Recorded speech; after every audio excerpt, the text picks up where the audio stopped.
Ipagdasal natin ang ikaluwalhati ng kaluluwa ng ating Santo Papa, Papa Francisco. Sa ngalan ng Ama, ng Anak at ng Espiritu Santo. Amen.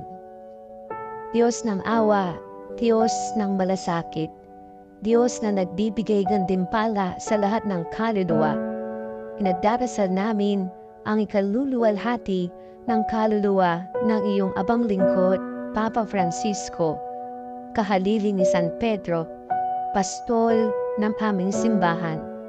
Nawa tamasahin niya ang buhay na walang hanggan na ipinangako mo sa iyong lahat na tapat at mabuting naglingkod sa iyo.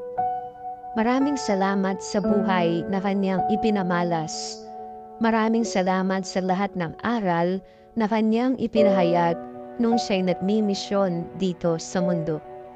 Ipinakilala niya sa amin ng higit ang isang Diyos na maawain at may malasakit, ang Diyos na mga dukha, ang Diyos na mga walang tinig, ang Diyos na mga inaapi, ang Diyos ng kapayapaan.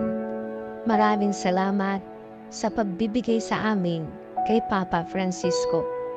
Ang lahat ng aral na kanyang ipinahayag ay amin nawang maisabuhay sa araw-araw naming pamumuhay. Maraming salamat sa kanyang paggabay sa simbahan dito sa lupa. Nawa salubungin siya ng lahat ng mga anghel, mga banal at mga martir sa kalangitan. Ang walang hanggang liwanag nawa ay mapa sa kanya. Sa ngalan ni Kristo na aming Panginoon. Amen. Sa ngalan ng Ama, ng Anak at ng Espiritu Santo. Amen.